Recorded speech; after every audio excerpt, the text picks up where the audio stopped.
My wife called me that Friday morning in a panic, asking me to come home immediately.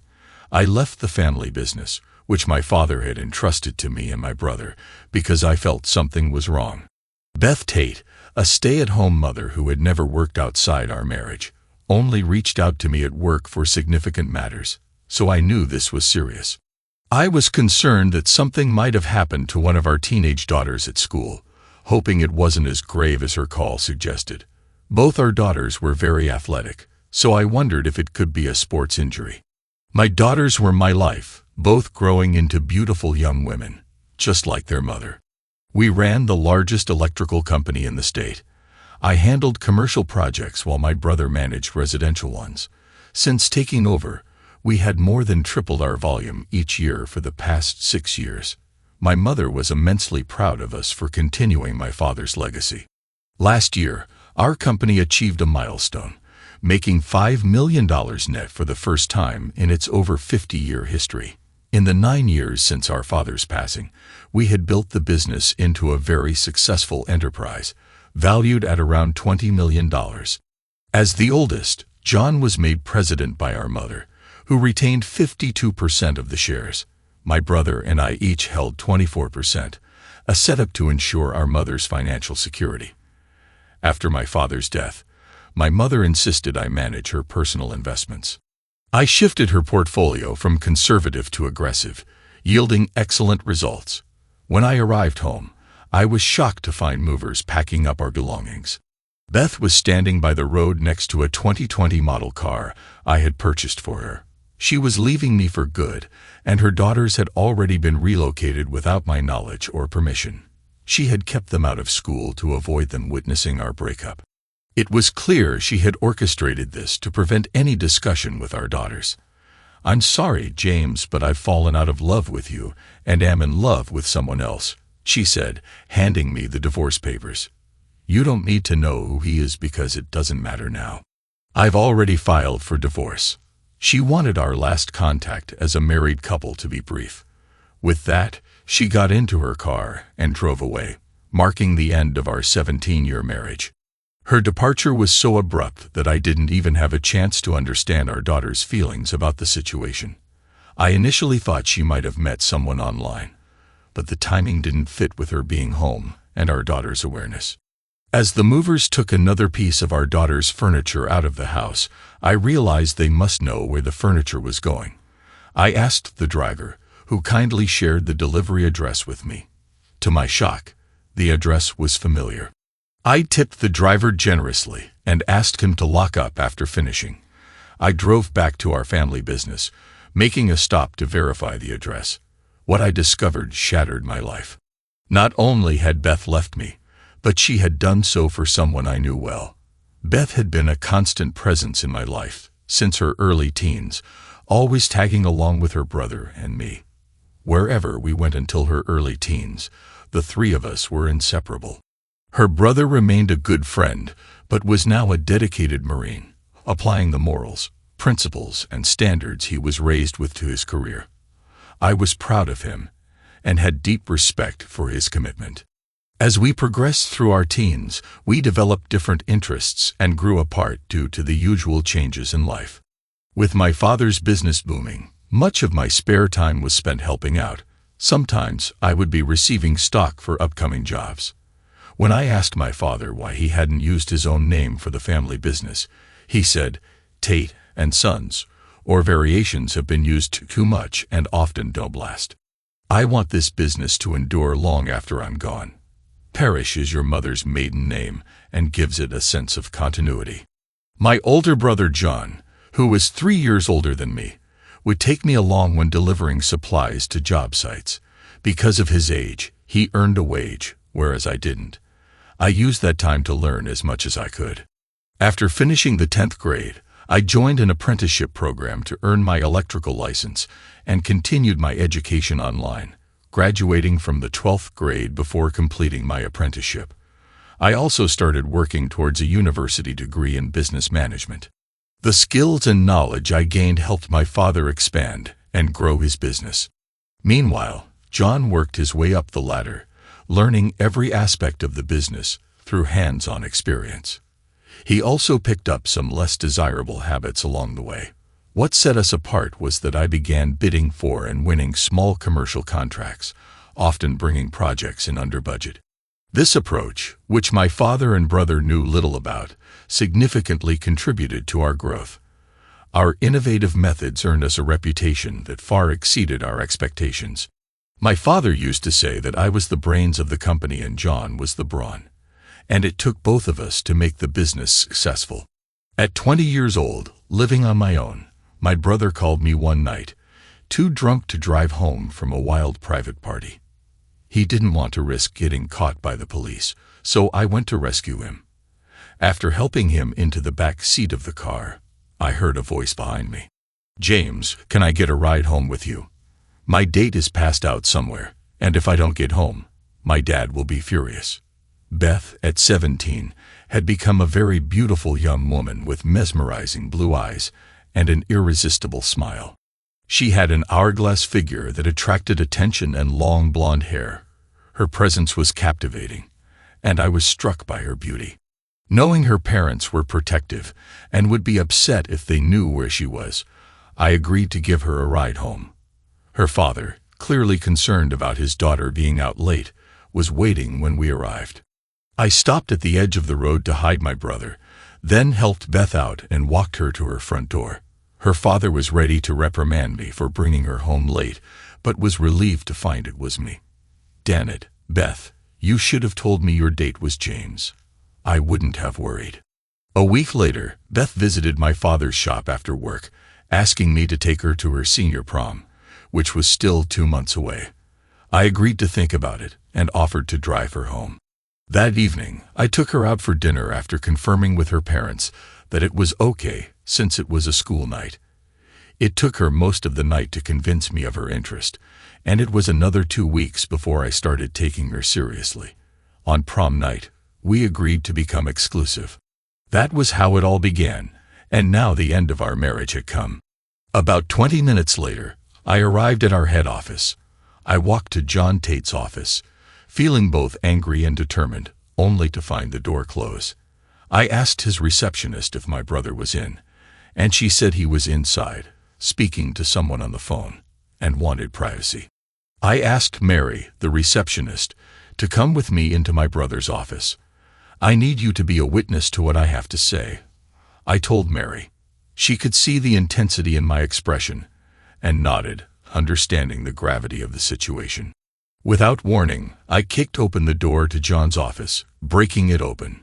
John looked up in surprise as we entered, abruptly ending his phone call and turning off his cell phone. In a fit of rage, I said, "You need to get this business appraised and find a way to buy my shares. You have as long as my divorce takes. Do you understand?" Mary's mouth fell open in shock. She had never seen me this angry. "What is this all about?" John asked, looking genuinely puzzled. "The movers gave me the address where they're delivering Beth's belongings. I saw my daughters leaving their new residence just as Beth pulled in," I explained. John stood silent, struggling to figure out how to handle the situation. "It wasn't intentional," John said coldly, showing no remorse. "She's just staying with me until she finds a place to live." "That's a lie," I replied. "Beth told me she was moving in with the man she's in love with. She even said she didn't need to tell me his name because it was none of my business anymore." John's face turned white, and I could see he was at a loss for words. I knew him to be someone who avoided facing uncomfortable truths. Mary looked equally stunned, realizing John's behavior was far worse than she had expected. "How long have you two been involved?" I demanded.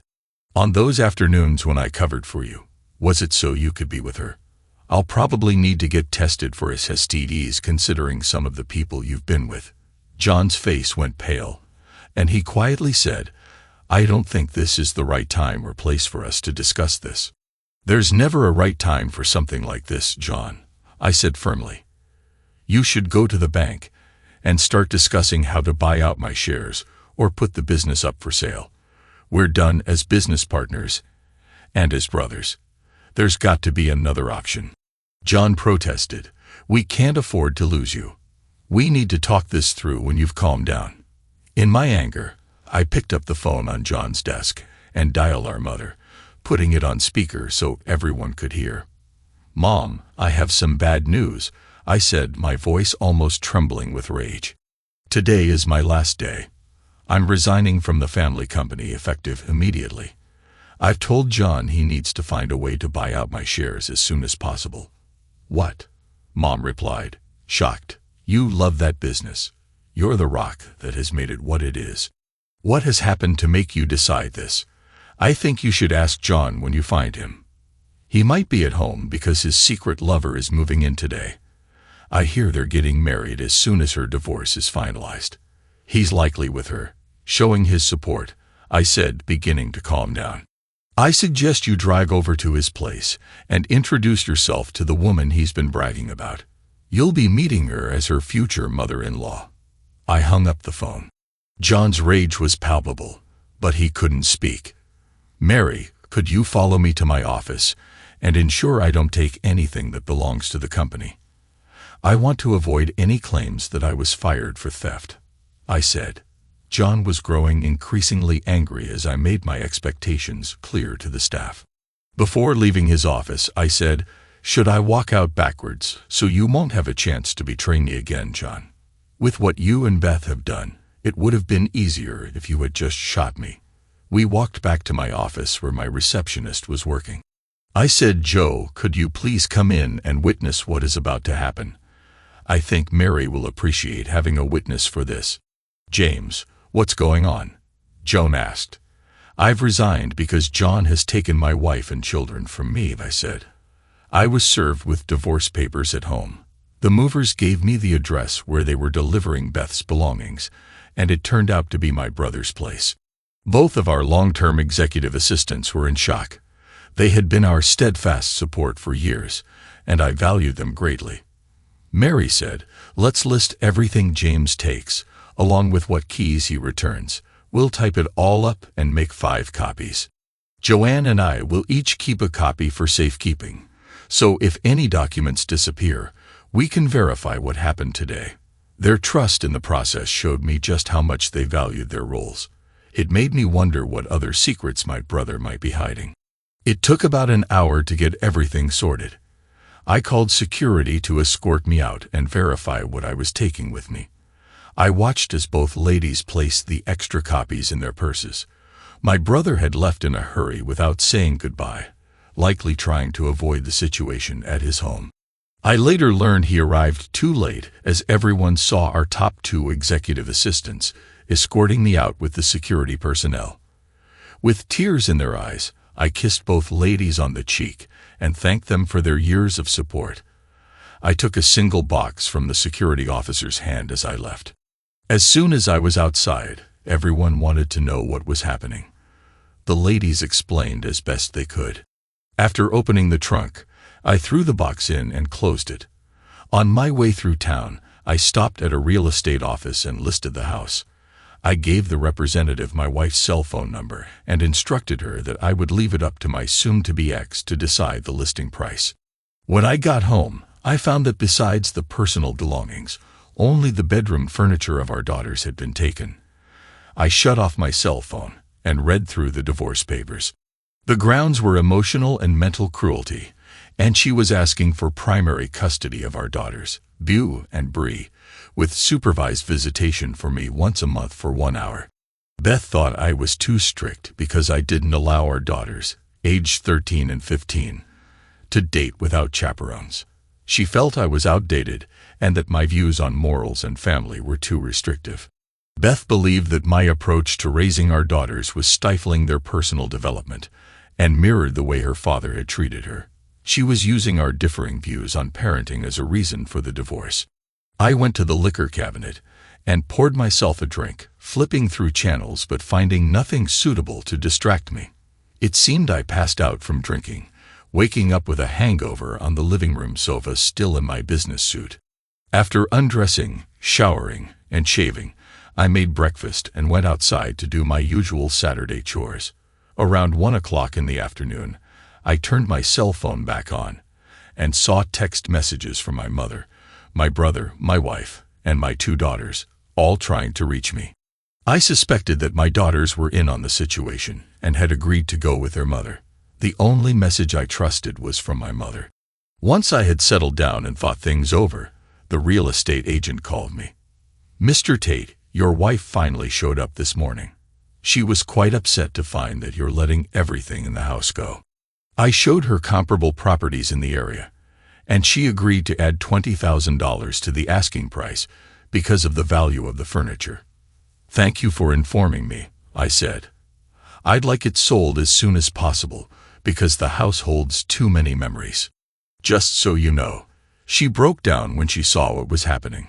"She was shocked by your decision. I asked her what she expected. 'Miss Waterston,' she said. 'She left you for your brother, and now you're selling the house. She expected you to take it as a given.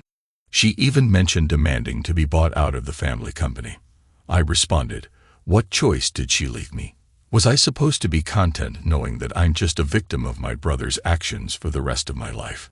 Miss Waterston noted, "It seems like Beth was not prepared for the extent of your reaction." Her face showed how taken aback she was. I told her, "You might be able to fool many people, but I know what's really going on. Miss Waterston mentioned she has an excellent divorce lawyer for you. She'll send you the contact details." I thanked her for her help and ended the call. As I refreshed my coffee, I saw my older sister's car pull into the driveway. I finished making my coffee and went to the front door to let her in. "Mom must have called you after visiting John's place," I said. "It's a long drive from their place. It must be important." Connie looked at me and said, "I can't believe what they've done." Mom was devastated when she found Beth and your daughters setting up house at John's place. What are they thinking? "I'm in shock too," I said, my eyes tearing up. I had no clue how long this had been going on. From what Mom told me, it's been about 2 years. How could I have been so blind? I added, "Before we talk more, you should read the divorce paperwork to understand why she's requesting the divorce." I just made a fresh pot of coffee. "I'll get you some, and then we can discuss it." Connie read through the paperwork, which detailed minor arguments exaggerated to an extreme. "Beth wants you out of your daughters' lives," Connie noted. "Most of what she claims is exaggerated. As we both know, Mom doesn't want you leaving the family business. So, Mom wants me to accept my brother's betrayal and remain in the company as if nothing happened. Is that it?" I'm thankful to the real estate agent for highlighting this. Connie was visibly shocked. "I can't believe what they've done. The stigma they're putting on you is appalling. The breakup of your marriage and their attempt to take away your kids. That's why I'm leaving the company," I said. "No matter what deal is made, I'll always feel that my brother is mocking me for turning my family against me. He's taking what was mine because he lacked the courage to build his own family life." "Your husband deals in business," Connie suggested. "Perhaps he can help find someone to buy the company. Our brother has left you no choice but to cut him out of your life." Connie called her husband and explained the situation. After hanging up, she said, "He'll have a team come in to appraise the company's market value on Monday morning. I'll also need to convince Mom that this is the best solution for everyone." I went to my home office, pulled out the last 5 years of financial records, and set them in front of her. "These are the corporation's financial statements and tax returns for the last 5 years. Your husband will need them." "What about Beau and Bree?" Connie asked. "That will depend on what Judge Donald McDonald decides," I replied. "I would have chosen Dale Britton, but he's currently tied up with a significant case and is not taking on new cases. Her lawyer is portraying a very unfavorable picture." Connie and I spoke for a few more minutes before she left to have a serious conversation with our mother. That night, I couldn't sleep well. I was used to having my wife beside me. I decided that after meeting with the lawyer, I would leave town for a few days. I needed to separate myself from the situation to view it more rationally. Connie called me after she and Mom had a long chat with the pastor following Sunday service. The pastor said that the one who has been hurt the most may never fully recover. What they did was despicable, but unfortunately quite common in today's society, where love and decency have lost their moral value. Love has become just a four-letter word unless demonstrated through consistent actions. Mom was evidently surprised by the pastor's comments, especially when he said that James is not the first to have his life ruined by a family claiming to love him, and won't be the last. Mom agrees to put the whole business up for sale, Connie explained, not solely because of John's actions, but because she understands that John would mismanage it without me. She wants to know who should take my place.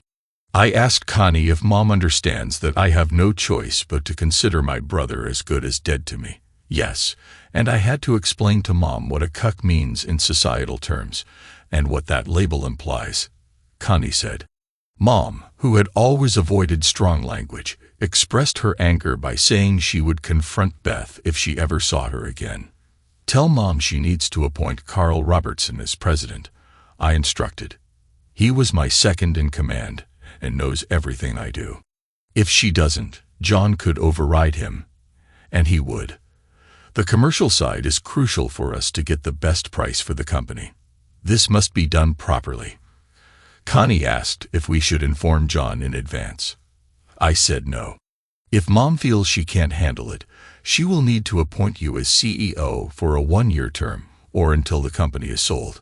You need to understand why I must stay out of this.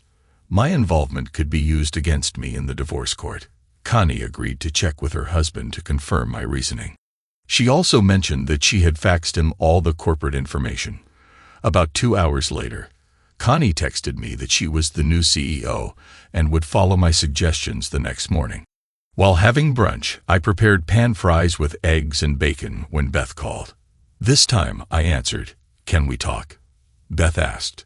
"We just did. If you or your lover contact me again, I will file harassment charges," I said. "Any remaining issues will be resolved in court." Beth tried to discuss our children, Bree and Beau, and suggested working things out now that I was calmer. "We will sort this out on my terms, not yours," I replied coldly. "I will be going to court for paternity tests to confirm whether they are my children or my brother's. I believe everyone has the right to know the truth, and I will never return to anything involving him." Beth gasped in shock. "They are yours, and you know it. I believe I had a loving wife until I came home on Friday," I said. Clearly, I was wrong. Given these new revelations, I must consider the possibility that I may not be their father. After all, John could have been involved with you for years and enjoying it while I was the one supporting the family. Beth started crying, but I felt no sympathy. I ended the call. On a hunch, I contacted my former executive assistant, Joan. "Sorry to bother you, but I could really use your husband's advice on what I'm about to face," I said. "Let me talk to David," she said. After a brief wait, she returned and said David was on his way. About half an hour later, David arrived. I let him read the divorce petition and walked him through everything that had happened since Friday. "Let's be clear," David said. "You do not have any concrete evidence of when the affair started, other than what you've heard from a third party." "That's correct," I confirmed. "In the court's eyes, this justifies requesting verification of the paternity before proceeding with anything else," David advised. "The way you discovered the affair suggests a deliberate long-term deception against you. Judge Donald McDonald will require biological proof before making any ruling. The judge is strict about relying on actual facts rather than personal beliefs or presentations of the facts." "Is the judge really that strict?" I asked. "Yes, it took me 6 months to finalize my divorce, and none of us were entirely happy with how it turned out," David explained. "But I can honestly say that when it was all over, his decision was the right one because he prioritized the needs of the children." I offered David a drink, and as we chatted about his relationship with Joe, we heard a truck pulling into the driveway. I stood up and looked out the living room window to see my brother John arriving. "I can't believe he has the nerve to show up here after everything he's done to me," I said. "I wish I had one of my dad's 22s, David muttered. "Sit down. I'll handle this. If you won't leave, I'll show him my badge. I don't think he wants to deal with the Cape Girardeau police." David opened the front door and pulled the window down on the screen door so I could hear their conversation. John slammed his truck door in anger and shouted, "Where the hell is my stupid brother?" David responded, "We could sit down and work this out, but the a-hole won't listen. Now he's going to have to because I've got a few things to sort out with him right now. If he won't listen, I'll make him." John retorted, "Screw you, a-hole. Get the hell out of my way." I left Beth in tears because he's questioning the paternity of his daughters. He needs to be set straight, and I'm the one who's going to do it. David asked, "When did the affair start?" "About 5 years ago, if it's any of your business," John replied. "That's interesting," David said, showing his badge. "Beth told your mother yesterday that it was 2 years ago. I have to question what the truth is because it's clear from your statements that both of you are trying to make the other look like a liar. It's apparent that James was expected to accept being deceived by both of you and continue as if nothing had happened. Was it your plan to gradually break him down and turn him into your personal submissive?" John was stunned and at a loss for words, revealing that neither he nor Beth had seriously addressed the situation with each other. "I wonder what the judge will say when I present the recorded video of this conversation. I suggest you get back in your truck and prepare Beth for the paternity tests that are coming. Your explanations about your relationship lack credibility and will likely be seen as attempts to defuse the situation." As John walked back to his truck, I realized that things were turning out much differently than they had planned. Once John drove away, David returned to the house.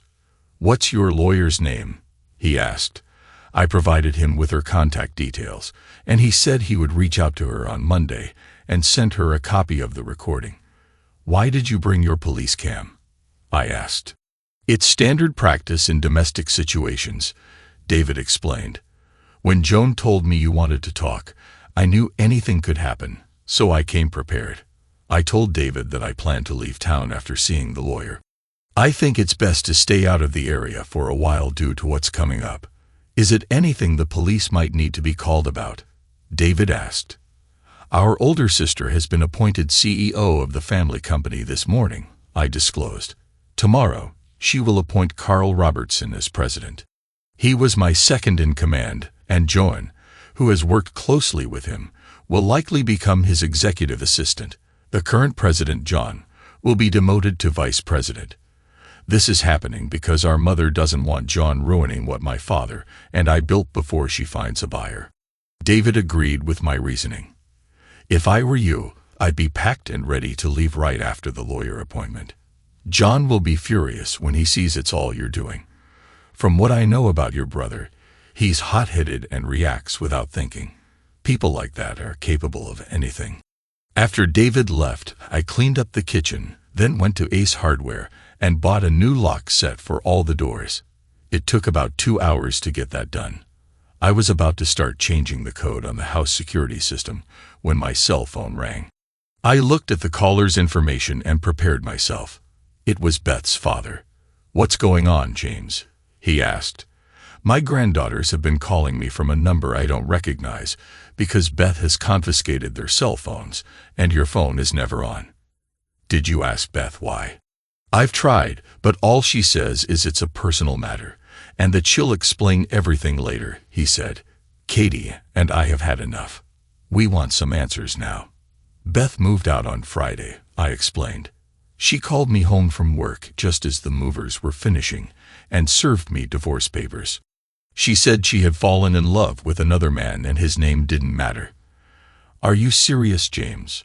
my father-in-law asked quietly. "I'm afraid so," I said.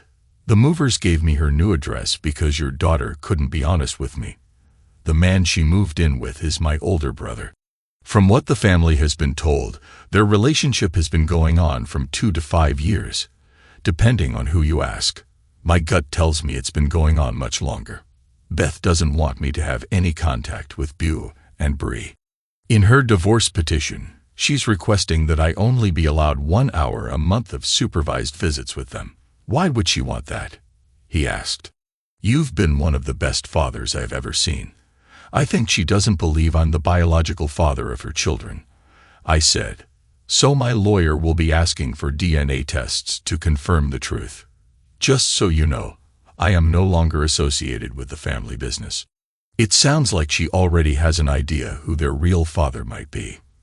Beth's father said, if she's right, we can assume she has been lying to us all her life. What should I tell my granddaughters when they call again, since we haven't been getting any truth from their mother for a long time? Tell them the truth, I said. As soon as we said our goodbyes, I got back to work resetting all of the codes. I decided to go out for a bite to eat, so I went to Golden Coral. It was just after 11 a.m. when I left the lawyer's office. She agreed it was a mess. David had sent her the video file, which she thought was crucial because it would cause the judge to question the plaintiff's credibility. My lawyer believed that their own mistakes had put me in a strong position moving forward. I had just left the bank after canceling all debit and credit cards in my wife's name and removing her from all bank accounts. My next stop was the real estate office to give her the access code and new key to the house. With that done, I hit the road south. About an hour into the drive, Joan called. Just making sure you're on the road, Joan said. Connie just walked in and is being directed to Carl Robertson's office. I left about an hour ago after dropping off the keys to the house with the listing broker, I said. Heading south with no particular place to go. I'll call you afterward to let you know when it all goes down. Joan said, text me a warning so I have time to pull over. Will do, I said before hanging up. I drove on until I found the next rest stop. Finally, away from everything, I let it all out. Thankfully, being midday, no one else pulled in. I'm not sure how long I had been there before I got out to stretch my legs and walk around. I had just returned to my car when a police cruiser pulled in. The officer got out and approached. I was sitting on the other side of the highway watching for speeders when you pulled in, the officer said. After 2 hours, I was a bit concerned, so I thought I'd come over and check if everything was all right. To be honest, I'd been through 4 long days of emotional turmoil, I said. I decided it was best not to drive further. Starting a divorce can do that, he said with a smile. Yep, how did you know? I asked. The road south with no clear destination seems to be a common thought during tough times, he said with a smile. He opened his trunk and pulled out 2 cold bottles of Coke, offering me one. We were still chatting when the text message came in. Do you need privacy? He asked as we stood there. No, but you might enjoy hearing the call that's coming. I'm about to find out what happened with my wife's lover's employment situation, I said. I answered the text and put the call on speaker. How did it go? I asked Joan. Carl Robertson accepted the president position temporarily after he learned it was you who suggested him, Joan said. Connie and Carl went into John's office and informed him of his removal. John didn't take it well and refused the vice president's position. Carl then said with a smile, I guess then you've decided to quit. Let me call security to escort you out. John kept swearing and cursing about you, feeling this was all you're doing. So my brother has lost his job and joined the unemployed, just like me, I said. Oh, for John. That's got to hurt his pride a lot. Off the record, James, from what I've heard, I think that was Connie and your mother's plan all along, Joan said. Gotta go. Expect a phone call from Connie shortly. Along, Joan said. Gotta go. Expect a phone call from Connie shortly. The police officer saw a big smile come across my face as I started to explain. My wife of 17 years left me for my brother. I resigned as vice president from the family corporation that same day and demanded they buy out my shares. They never saw this coming.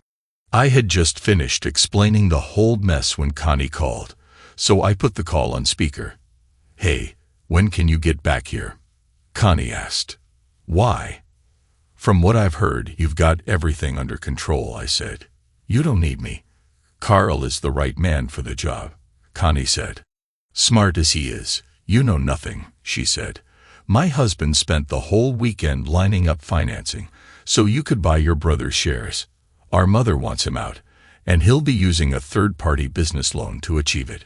So get back here so Carl can assume the vice president position he accepted, but only if you come back as president.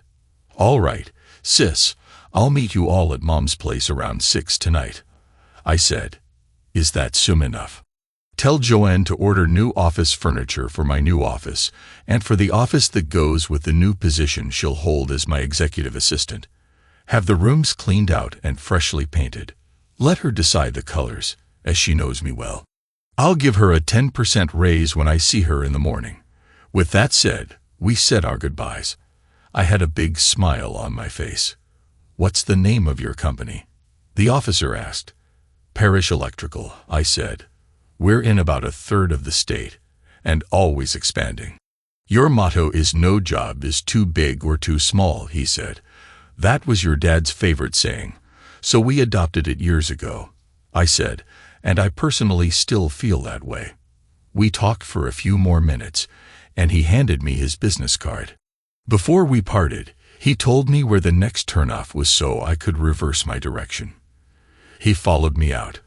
I was thankful for the kindness shown by the officer that day, and when I found the turnoff, I took it as he drove on. When I got back to town, I looked at his card. It provided the division's location and his cell phone number. I put the card in my wallet for safekeeping. It was close to 5:30 when I pulled into my parents' place. I got out of the car and walked towards the front door. Before I reached it, my mother was already there to meet me. Neither of us spoke. We just held each other, sharing a tender moment. I learned that Connie was at the airport picking up her husband, who wanted to discuss plans for buying John's shares. My father had been smart when he set it up, because we couldn't sell our shares without the approval of the other 2 shareholders. Mom and I had a good chat before my cell phone went off. It was my wife's father. Hi, Dad. I said, what's up? Have you heard the rumors going around about your brother at the workyards around this part of the state? He asked. Let me step into a different room before I answer, I said as I left the room my mother and I had been in. Okay, now I can talk. Yes, I've heard them, but honestly, I've never seen anything that would lead me to believe them. Why? He's got some concerning material on a computer in his office at home, Dad said. Beau and Bree discovered it last night and called us. They're rightfully afraid to be in the same room with him. We picked them up at school. I don't know what to do. Call Joanne and tell her what the children told you. I said, say you're providing sanctuary for the kids until it can be verified that they're not in danger. Don't reveal your name and don't use your own phone. Go buy a disposable one for $20. Keep them hidden for a few days. Why call Joanne? He asked. She works for me, and her husband is a cop, I said. Her husband will be the first one she calls. Then it will be me. Thanks, Dad. I owe you big time for stepping up for my daughters. Text me her number to their grandmother's phone, and I'll take care of it. I'll let you talk to your daughters, he said. I was still talking to them half an hour later when my mother came in and said the police were there and wanted to talk to me. I told my girls I had to go, hung up, and texted the number to my mother-in-law's cell phone before going into the other room. I cleaned out all my text messages. David, it's good to see you, I said. What can I do for you? I came here to see if your mother knew where you were. Your daughters are missing, and your phone was busy every time I called, he said. Beth has filed an official complaint accusing you of kidnapping your own daughters, David said. I looked over at my mother, whose face showed great concern. Well, David, I'm happy to clear it up. What time did my daughters disappear? I asked. Right after closing bell at 2:30 this afternoon, David revealed. I reached into my wallet and handed David the state trooper's card, saying, give him a call right now. I think it would be best if you learn for yourself how I know him. I watched as David made the call. My mother came over beside me, and I wrapped my arm around her lovingly. She knew I wasn't concerned. She heard David's side of the conversation and saw the huge smile come over his face as he ended the call. I should have known, David said. You have the perfect alibi. At the time of their disappearance, you were sharing a cold Coke and talking about your problems an hour away with one of our fellow officers. Just then, David received 5 text message notifications in a row. He glanced at his phone and said, "Excuse me for a moment. I have to call someone. I'll be right back." David stepped outside and returned a few minutes later, asking to speak with me privately. We went into the room I had just come out of, and I closed the door to ensure privacy. "What do you know about the rumors about your older brother?" he asked. "Most of the men he worked with say my brother prefers them younger than they should be," I said. "Growing up, from the time I started dating, I kept my girlfriends as far from him as possible. Even though I never saw anything, I had my suspicions, so I played it safe." "It seems your daughters discovered something they shouldn't have on your brother's home computer, which scared them," David said.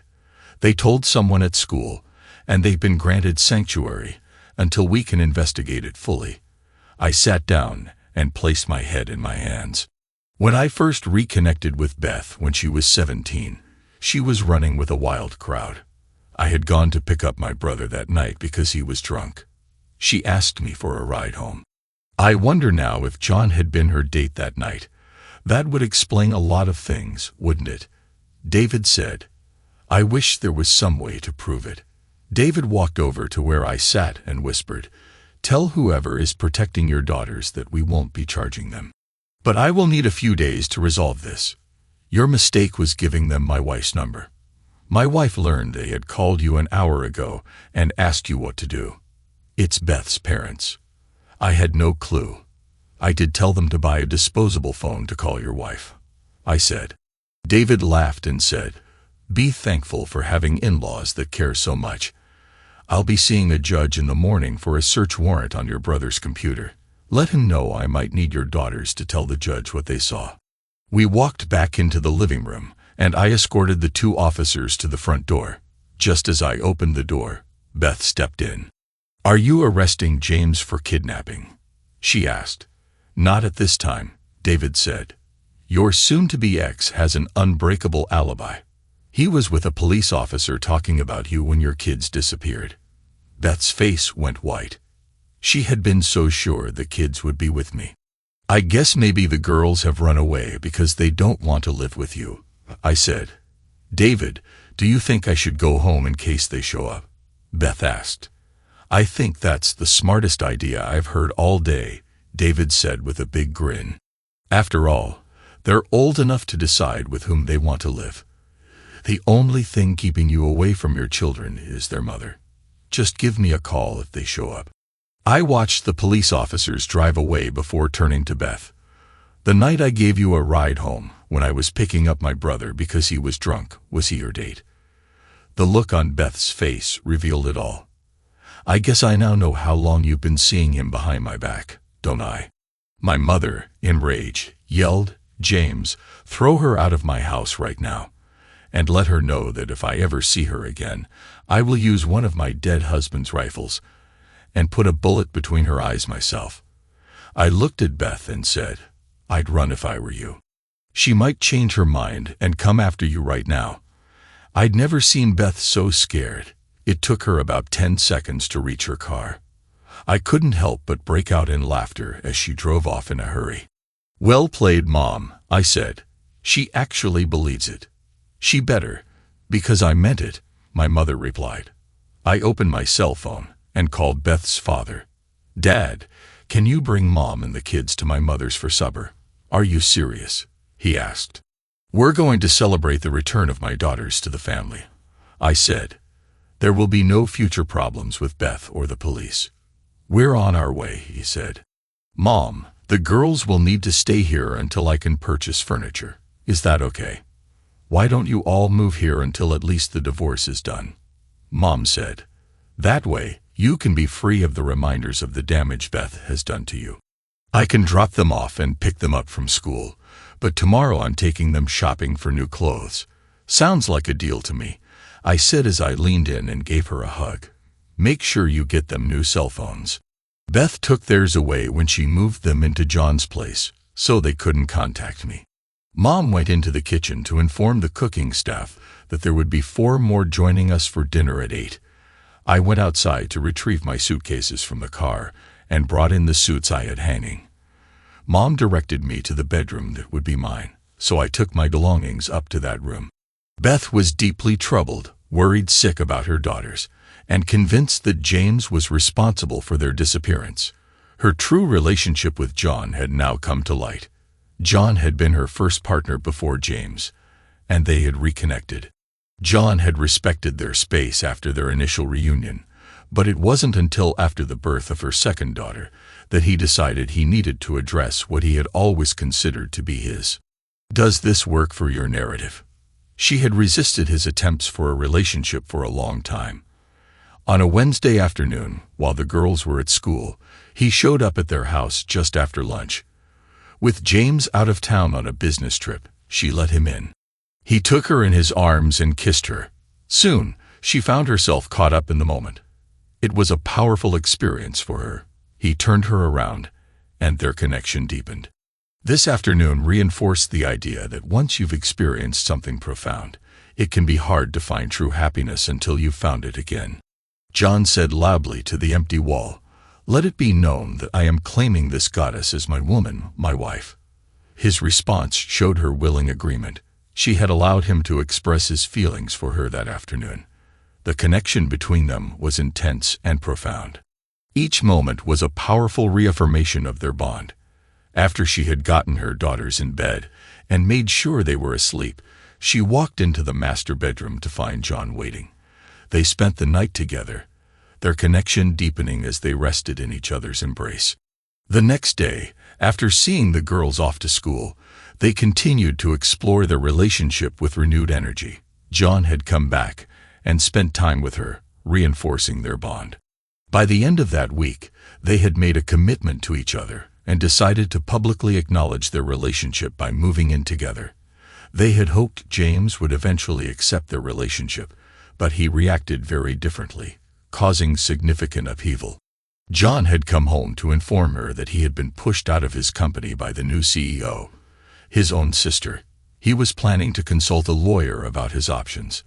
It was through their real estate broker that they realized the extent of the damage caused to James, both personally and professionally. They had disrupted his life in a way they hadn't anticipated and were now facing the consequences of their actions. Beth wondered what people knew and how they perceived her and John's relationship. She realized she needed to bridge the divide between herself and James, so she picked up the phone to call him and check if he had heard anything about their daughters.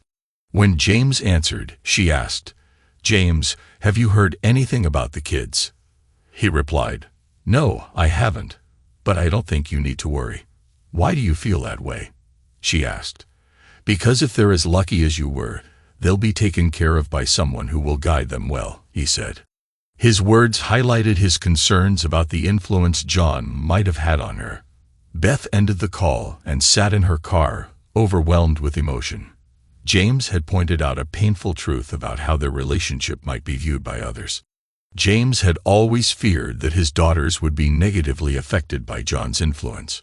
John, known for his assertive nature, had become a prominent figure in Beth's life, and this was difficult for James to accept. Beth felt ashamed and conflicted.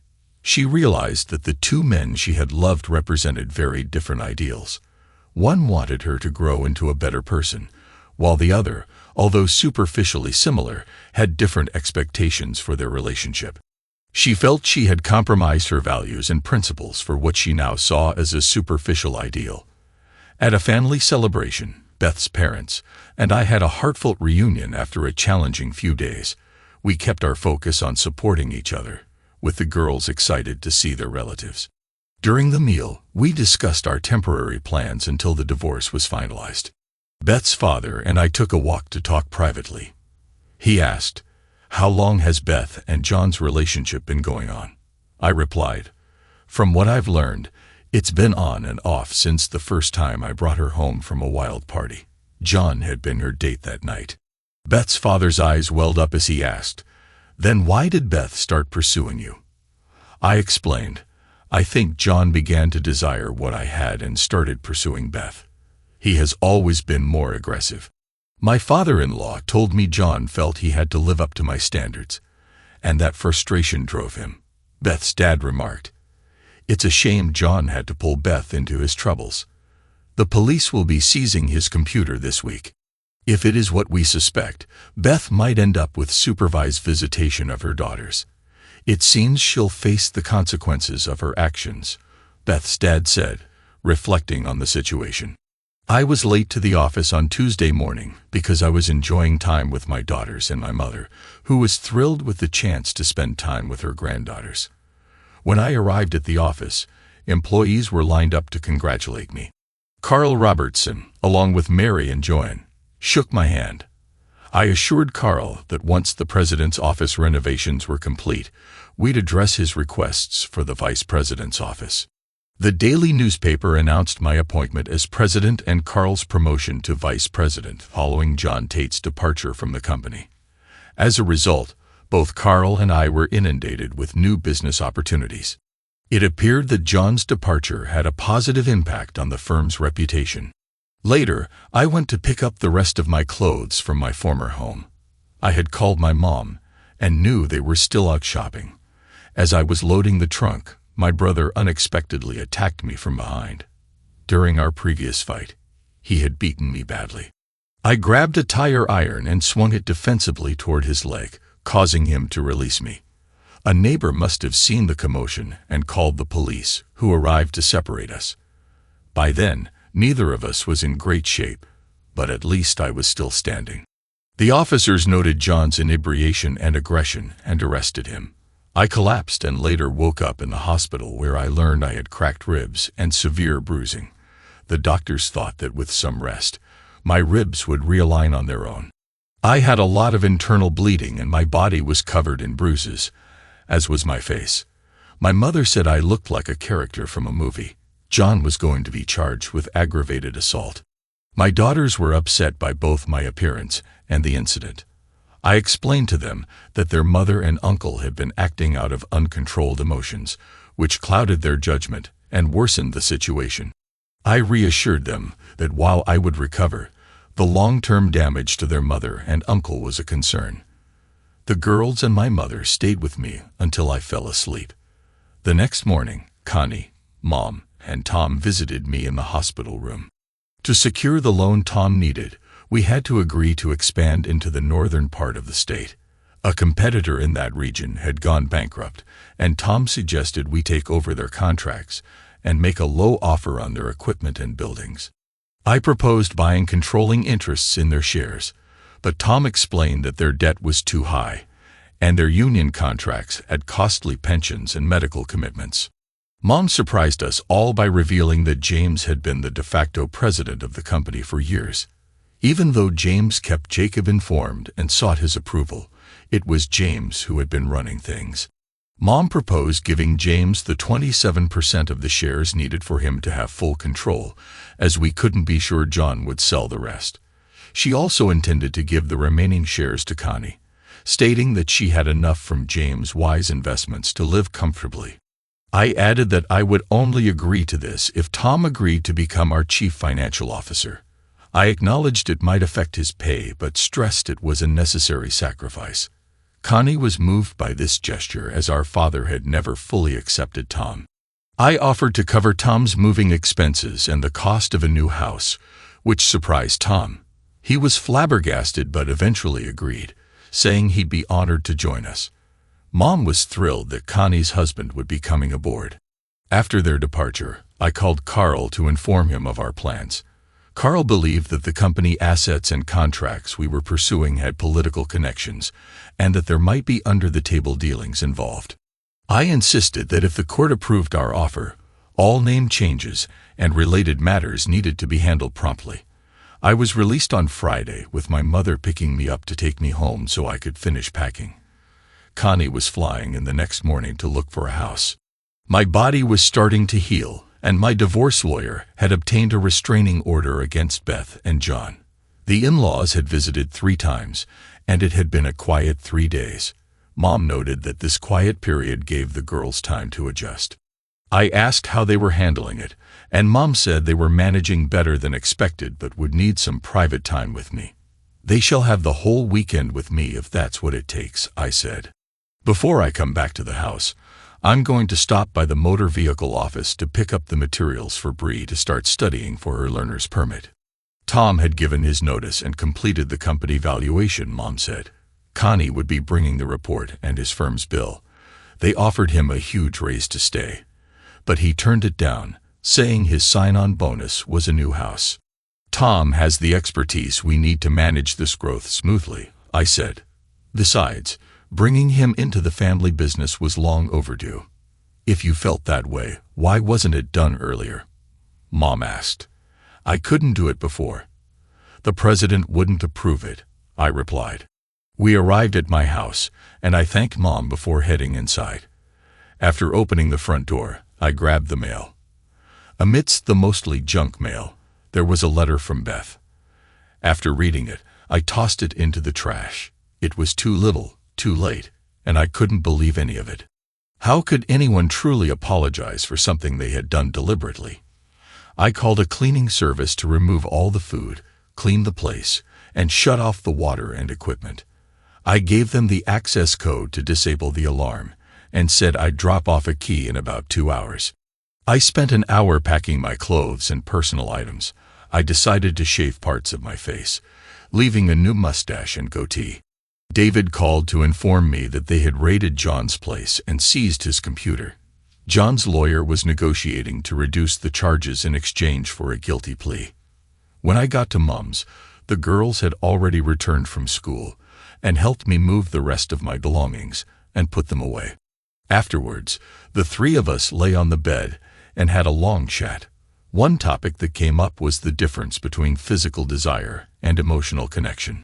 I explained that sex for its own sake often focuses on personal gratification, whereas making love involves prioritizing the other person's needs and strengthening the bond with them. What brought Uncle John and Mom together? But you asked, was it love or just attraction? I explained that John desired what I had and let it build up until he acted on it. Though Mom might have been initially overwhelmed, she was drawn to the raw nature of it. Each encounter reminded them of the initial attraction, which eventually led them into a long-term relationship that required deceit. I was relieved when Bree understood it simply as them buying into what the other was offering instead of having the morals to walk away. Beth then got up and returned with a red dress. She handed it to her sister and apologized, saying it was a mistake similar to what John and Mom did, but to a different degree. The dress is yours. I got up, grabbed a booklet from the dresser, and handed it to Bree, reminding her to start studying for her learner's permit. Bree was thrilled and thanked me. Mom had asked the kids what they wanted for supper, and they chose mac and cheese. It was a treat to have the old-fashioned kind baked in the oven, along with pork chops and baked beans. After dinner, knowing I was still recovering, I went to bed early. Around midnight, Beth crawled in beside me, and I pulled her close. I couldn't help but think that Beth might have misinterpreted such moments. Connie came home with an exciting gift, the completed proposal for the bankruptcy court. It needed only my signature before being sent. If approved, it would double our size with 123 new locations. Carl and I reviewed it on Monday morning, discussing the pros and cons. After signing, Joe scanned it for our records, and it was sent to the bankruptcy judge in the state capitol by same-day courier. Our records, and it was sent to the bankruptcy judge in the state capitol by same-day courier. I said, Joe, when I informed Pearl that you're now on a salary of $70,000 a year, effective the current pay period. I told them your position is now considered junior management. It was a real pleasure to see Joan's eyes tear up in pure joy. About 3 o'clock in the afternoon, Joan came into my office and closed the door. James, we need to talk privately for a few, she said. David wanted to let you know what's going on, so he's using me as the messenger. I stopped what I was doing, got up, and walked around to the front of the desk. After moving one of the chairs, I sat down right across from her. You have my undivided attention, I said. Joan explained that David found troubling images on her brother's computer. All the girls in the images are local and of a certain age. David is trying to find out more about their stories. He believes it might be a list of individuals he had taken advantage of over the years, as Beth's picture was among them. David wants to see if John had a similar pattern of behavior with them all. I'm not surprised, I said. A few of the workers when I was growing up mentioned that John had pictures of some of his acquaintances. Beth, at 17, would mean that John would have been 23, which could legally be considered a serious issue. It does point out a pattern of behavior that David feels can be used strategically in your divorce. Joan disclosed that this would mean you would need to directly address his motives by suggesting that the only reason he wanted Beth to move in was to gain easy access to your daughters. With what we are learning about John since his removal from the company, I said, I will have no problem doing that. The challenge is how to approach it. David will need to prepare an official internal report. Joan explained that it will be up to the district attorney to decide what to do with the information. David will bring a copy of it on a disk, which I will get to you. Sounds good to me, and I owe David one. When I called David to inform him about what you had done, he was overwhelmed by your generosity. We both know that was a significant raise. Mary has been rewarded as well, though not as much as you. As Carl's assistant, she is now in junior management too. Connie's husband is coming aboard as our first chief financial officer. I want Mary and you to find the most qualified assistant from our current staff, whom you believe would fit in well with you both.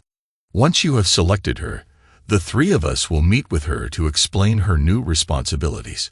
If she agrees to join the management team, we will use the empty offices where Jay's former furniture is stored for them. You're really changing things for the better, she said. We might be doubling our size and going statewide very shortly. There will be days when the upper management will be tied up or out of the office. As our executive assistants, you three will, once you are fully set up and trained, be making decisions on our behalf. So we need to ensure that Mary and I can trust the person we choose, she said, like you trust us. Any problems regarding Mary or the new hire will be part of your new responsibilities. You will handle these issues. If you can't resolve them, remember you can always ask me for advice, I said. Joan left the office with the proudest look I had ever seen. When I left for the day, Mary and Joan were in a deep discussion. As Carl and I walked out together, Carl told me the new structure going forward was brilliant. Mary and I are starting to put plans together in case our offer is accepted, Carl said. Human Resources will compile a list of who should be considered for relocation and promotion for the new openings being created. Good thing I added a 30-day notice before acceptance to give us a chance to prepare, I added. Connie's husband Tom is coming aboard as our CFO. Without his arranging the financing, there's no way we could have considered doing this. John will be contacted about buying out his shares later this week. Anything happening on the divorce end? Carl asked. We have a court hearing this week about getting an order for the blood tests, I said. We were the last ones called before the judge. That Friday, I was surprised to learn that Judge Donald McDonald was not a huge man as his reputation suggested. I had assumed he was tall and broad, but in reality, he was about 5 feet 1 inch and around 180 pounds, with a very short neck and broad shoulders. He appeared to be in his late 50s. My lawyer laid out the basic relationship of the three of us, explaining how Beth and I had reconnected. She went through how I had discovered who she had fallen in love with and confronted my brother. She then produced an affidavit from my mother, disclosing that Beth had told her it had been going on for 2 years. She played a recording from David. Judge McDonald took a real interest in it. Finally, I was called up to explain what I had learned the day Beth accused me of kidnapping my own children. I could see the judge's face becoming very concerned when I explained Beth's response during our confrontation. His expression changed noticeably, making him appear much older. Beth's lawyer attempted to counter our presentation but was unsuccessful. Finally, the judge spoke. It's apparent that there's enough circumstantial evidence to suggest that Beth and John Tate had a relationship that lasted longer than the marriage between Beth and James Tate. This indicates that there's a significant likelihood that either one could be the father. To determine the true parentage of the children, given that human memory can change over time, a DNA comparison between both potential fathers and the children is necessary. What weighs most in this ruling is the video of John Tate's statements to the police and his responses. The judge continued, "Once all issues are resolved, the divorce will be granted to James Tate on the grounds of adultery." Beth was visibly devastated, and John looked at me with pure rage. The judge's implication was clear, that they had been manipulating me for years. I had a sense of satisfaction on my face as we prepared to leave. We noticed Beth's parents and her older brother standing by, ready to leave the courtroom. I saw the pain and sorrow in their eyes. They had been there for the entire hearing. I guess her parents had hoped we were wrong. Beth approached them, but they turned their backs and walked out. The message was understood. Due to their beliefs, Beth would be shunned from their community. I walked over to Beth with my lawyer beside me. "Beth, you must be very proud. Not many can say they have caused such disruption to two families in less than a month," I said. "I'm sure you'll be pleased to know that both Bree and Beau are doing well." My lawyer and I continued on our way out as Beth began to cry. Outside, Beth's family was waiting. "Mom, Dad, do you want the girls for the weekend?" I asked. It would give them a chance to spend time with their favorite uncle. Mom teared up, hugged me, and said, "We'd love to." Ted, Beth's brother, extended his hand and said, "It's good to see you, old friend. If my daughters don't tire you out tomorrow." I shook his hand and replied, "How about we go out for a late supper and a few beverages afterward?" "I'm coming home for good, James," he said. "I'm getting too old to keep up with things. I'll be home with the family for a couple of weeks to house hunt and find a job." Just then, my cell phone rang. It was Joan. "What's up?" I answered.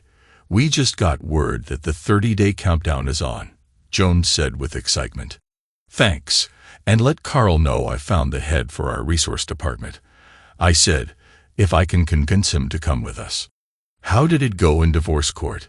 "I'll explain when I get back to the office," I replied. Bye, Ted. By Ted. $60,000 a year to start, with a review after the first 6 months as the head of the new resource department.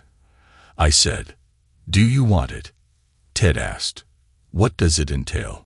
"Management of purchasing, distribution, and control of inventory for 3 hubs, distributing to our retail stores and commercial sites.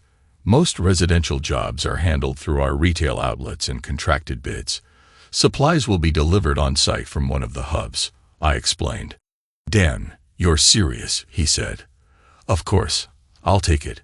Beth's dad said, "Take him to see your house if he's interested. I'll cover his down payment." So we did. Since Ted had been overseas, most of what he had there with his family would be sold off before moving back. They would be starting over with basically nothing. After viewing the house and discussing what was included, they decided to make a full-price offer. I accepted their offer with Beth's signature needed to finalize it. Ted couldn't believe how easily they could start over. I stopped at a wine shop and picked up 2 bottles of wine and a block of cheese before heading back to the office. The upper management team had a small celebration before calling it a night. My girls called to ask if it was okay to go with their grandparents for the weekend. I acted surprised but said they should go ahead and have fun. When I got back to my mother's, I told her about what I had done after court. She said, "Ted is getting a good deal. The items you're selling in that house are worth more than what they're paying. Believe me, they know you are setting them up better than they could have imagined. Despite what Beth did, he will repay you by being meticulous with every penny. Once again, you're taking the high road." "Thank you, Mom," I said. "John sold the shares back to me this morning for $5 million through my personal lawyer. So I guess I'm staying on as part of the board." "What motivated him to do that?" "He told my lawyer he had never been happy in the industry. He stayed because it was owned by the family. As soon as the divorce is over, they will be moving to Florida because he is going into property development, as he has a lot of land down there that he is going to develop." I was smiling because John would never know that our business was worth over $40 million based on the current market value according to Tom's report. Using that report, we had secured $15 million, which we had spent $10 on buying the assets and contracts in the north at $0 and 10 cents on the dollar. Tom, in reviewing their assets, felt we could recoup close to $7 million after streamlining the operation by getting rid of their head office building, the 4 unneeded storage centers, and the excess vehicles on hand. It would cost a couple of million for repainting the commercial fleet and rebranding. The incentives that kept the independent contractors working for us were based on their production and quality of service. On Christmas Eve, all independent contractors received a Christmas bonus equaling 10% of the revenue they generated, tax-free. We had learned years ago that this approach improved our service to the customer, reduced complaints about workers, and increased customer satisfaction. Mom dragged me out to one of the social events on Saturday afternoon, a community fundraiser for a family raising money to cover the copay of a huge medical bill from their daughter's treatment. There, I was introduced to Dr. Tamar Braden, their doctor. I called our accountant and asked for his approval to donate the $50,000 needed to cover the debt. Since the girl's current treatments were over and she was cured, it took him an hour to write out the check, take it to hospital billings, and have it directly applied to their bill. Tom and I were both going through divorces, so we had something to relate to. We found that both of us had been cheated on.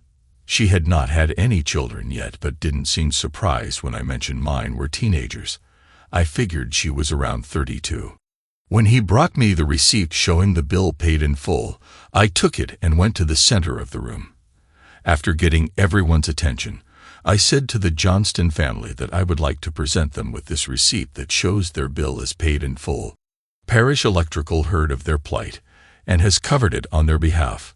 The organization hopes it never comes back again. Tamara came over to me and whispered that she was so impressed she wanted to take me home for dinner. I laughed and said she would have to drive me home afterward because I came here with my mother and she was my ride. Tamara laughed and said she couldn't be serious. I pointed out my mother, who was bursting with pride. Tamara recognized her as one of their greatest contributors. I mentioned that our company was named after her. Tamara smiled and asked, what was wrong with the woman who was divorcing me? I said, sad because they're both going down because of it. Hopefully, we made it. Sorry we were so late, Ted's wife said as she walked towards us. I've got great news. If you want me to start early, I can. I'm not going back with Ted. The kids and I are staying here. James, what are you doing here? Jackie asked. What are you doing here? Jackie asked. I was just talking to Tamara, I said. My mother's just over there watching me like a hawk. How do you know? Jackie asked. He's divorcing my sister-in-law, Jackie said, and he's going to be Ted's new boss. He gave us a great deal on his old house. Why? Tamara asked. No matter what Ted's sister did, I said, Ted will always be family. If you need any furniture, Tamara said, I have some you can have. The only thing that didn't come with the house was furniture for the kids' bedrooms. Ted's parents bought that this morning for us after the sale was confirmed, Jackie said.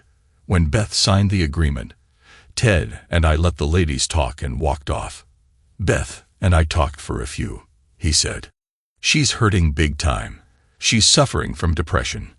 I told her that she did it to herself, but everyone else is hurting too, even your daughters, because nobody can understand why you did it, not even you, Ted. She doesn't know it's going to get worse for her before it starts to get better. A little advice, take it easy with Tamara. She's a beautiful woman who is hurting as much as you, Ted said. She is, and has always been a keeper. Tamara came and took my hand. Let's go.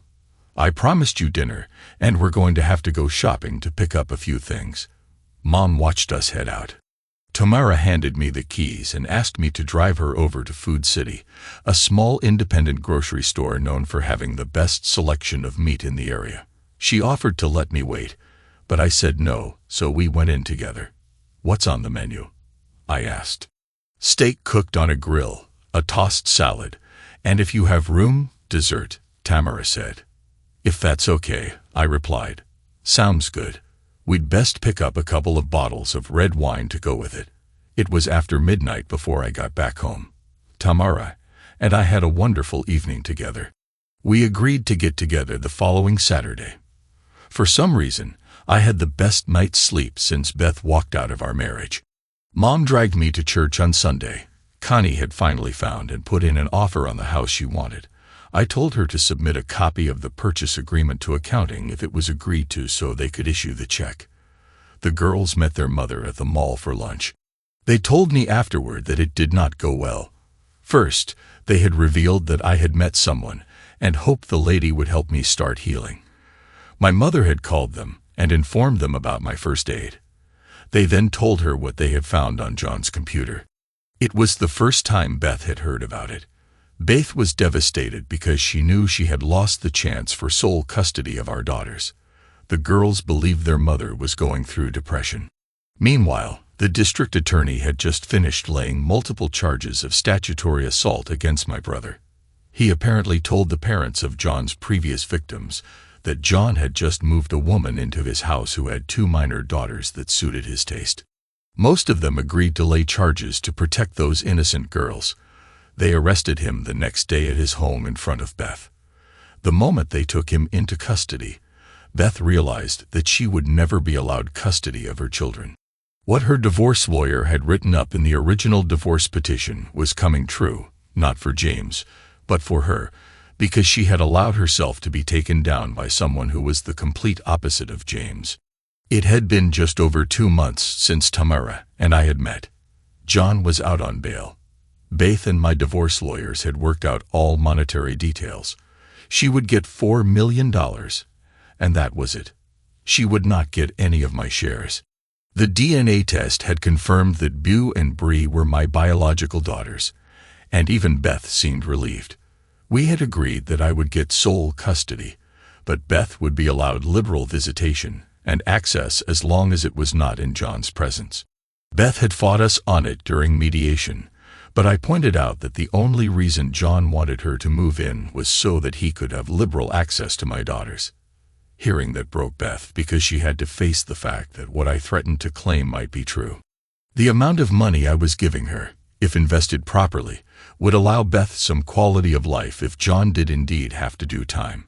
I provided her with the names of 2 investment advisors she should work with. When the divorce was finalized, Connie and Tom had moved back with their brood of 5, much to my mother's delight. She was getting to know Connie's children intimately, and for her that was truly a blessing. Mom said her life had been filled with more love than what she had lost. I could see the truth in that comment. My mother, my sister, and I decided that Connie would remain CEO, much to Tom's delight. John's reputation had been totally destroyed. Even those he had called lifelong friends had turned against him. His legal bills were mounting. My daughters believed that as soon as their mothers and my divorce was final, their mother would dump him. The cost of having a real relationship with him had ended up being too great for her, and she was concerned about her mother's depressed state. The takeover was moving ahead quite well. The contracts that had fallen behind because of the bankruptcy had been caught up to date and were now ahead of schedule. Most would end up coming in way under the agreed price. We had decided to rebate them all 10% after the final payment had been received. We had cut the projected cost of labor and related costs by 50% since taking them over. I had flown out to see some of the changes being made in some of the new buildings and land we had become owners of. The excess had been put up for sale at their appraised value. Human Resources, working with the former employees, had arranged so that more than half of them had become contractors working out of our new retail locations. We had given them loans to buy the trucks and equipment they needed from us at wholesale prices. Part of the package set up with them included the accounting program from QuickBooks. Ted, with his skillful negotiations and due to the increase in volume, had cut the cost per item by 20%. He had started reorganizing our whole approach, which would significantly reduce our handling costs when fully completed. He was proving that I had made the right choice. Jackie and he were thrilled with their new home, making decoration changes to make it their own. The upper management team was excited because, by the time it was completed, the allowances we had for costs and losses had been reduced by 2/3. We had learned that those at the Capitol had wanted the bankruptcy handled as quickly and quietly as possible, which supported our thoughts that there had been major paybacks for some of those contracts. We had been the first and only offer, and we figured those in power wanted to ensure certain things remained hidden. Tom had hired his old firm to provide a new appraisal value due to our significant growth. Mom and I were preparing for a big barbecue at her place this Saturday. I was a bundle of nerves because most would be meeting Tamara for the first time. The whole management team and their families would be there, along with all of Beth's and my family. I slipped away to pick up Tamara because I wanted her to meet my daughters before the rest of the crowd arrived. Even though it was a casual affair, Tamara had decided to wear a dress that complemented her figure. She looked stunning with her red hair let down, wearing white with hand-stitched embroidery of monarch butterflies going down the side. Tamara was 5 feet 8 inches and weighed less than 120 pounds, but she was full of energy. We shared a few affectionate kisses before heading out. We entered the backyard of my mother's house together, holding hands. Beau and Bree came right over. Tamara must have sensed my nervousness because she said, "Relax." After introductions, Beau said to her, "If you're my dad's girlfriend, he sure picked a good one." I could see the change in Tamara right away. I leaned in and whispered, "You were as nervous as I was." Tamara acknowledged that she was. The party turned out to be a great success. Between my two mothers, my sister and my daughters, they soon had Tamara fitting in as if she had been part of the group all along. Tamara ended up learning more about me than I was ready for her to know. When Ted and I were getting a cold beverage, he said, "It looks like the two of you are starting to fall in love. Mom and Dad are going to babysit for us, so how about we go to a restaurant and go dancing?" "Sounds good to me," I said. David and I had a brief moment, and he told me that he thought John was going down for at least 7 years because of the number of parents standing up against him. Joan thought that tomorrow was the best thing that had come into my life for a long time, but was worried that I might mess it up. David said, "Why do women always think it's the man's fault?" Mom had opened up the pool, so Tamara and I were sitting in lounge chairs, watching those who decided to swim. I didn't like how much skin my daughter's bathing suits were showing. "It must have been showing," Tamara said. "You really are just old-fashioned in your values. Was your father that way?" I thought about it for a moment before saying, "Yeah, I guess he really was. He wanted us to be the best we could be and always stressed that how we walked, talked, and conducted ourselves said more about us than our own words could. Sadly, that's what drove Beth to do what she did. If my first husband was like you, we would have still been married," Tamara said. We looked at each other without saying a word before sharing a long, affectionate kiss. I think we both realized that our relationship had become serious. Bree, sticking her head out of the water, said teasingly, "Cool it, Dad. She's not our new mother yet." Having broken the mood, I took off my socks and shoes, made sure my keys and wallet were hidden in them, then ran into the pool to get her. Tamara watched as I played with my daughters for about an hour before getting out to change. When I returned, the 3 of them were having a good chat. Both girls then took multiple pictures with their phones, which they mistakenly sent to their mother, letting her know it was serious. The food the staff had prepared was exceptional. Tamara found it interesting that I went into the kitchen to thank them for how well they had done. It was noticed by all that we were never apart. We met Ted and Jackie at the Irish restaurant and bar. Tamara was the client of the owner's wife. We danced until closing, and I really enjoyed myself. I walked Tamara to her front door and was invited in. Tamara and I stopped at the house so I could change, and then went out shopping before Mom and the girls got back from church. We were all expected at Mom's for Sunday night family dinner. Everyone was wondering where I was. In frustration, my daughter texted me asking where I was and when I would arrive. About 2 minutes later, Tamara and I walked in the door. You said, "It's about time. Dinner's almost ready. You've got some explaining to do, Dad, because you didn't come home last night." I couldn't help but break out in a big grin that got my sister and my mother's attention. I asked the staff to bring in 2 bottles of champagne and glasses for everybody. Tamara had her hands behind her back, and my mother caught on, a big smile spreading across her face. When we had all been served, I said, "Tamara and I got engaged this afternoon." That's when it became a lively scene at Mom's place. Tamara proudly showed everyone her diamond ring. Bree had recorded my announcement and sent a copy to her mom. That night, my mother took an overdose of sleeping pills and went to bed. She couldn't cope with me moving on with my life. She never woke up. We later learned that John and Beth were blaming each other for the problems they were experiencing. Both realized that what they had was not love but lust, and they had confused themselves because of that. Everyone was deeply affected by her passing. John and I stood by Beth's grave, sharing a few final words. He said, "I'm sorry for everything." I told him I didn't believe him because he couldn't specify what he was sorry about and walked away. That night, John took out his favorite possession, the first gun our father had bought him. After drinking a large amount of alcohol, he placed the barrel below his chin and pulled the trigger.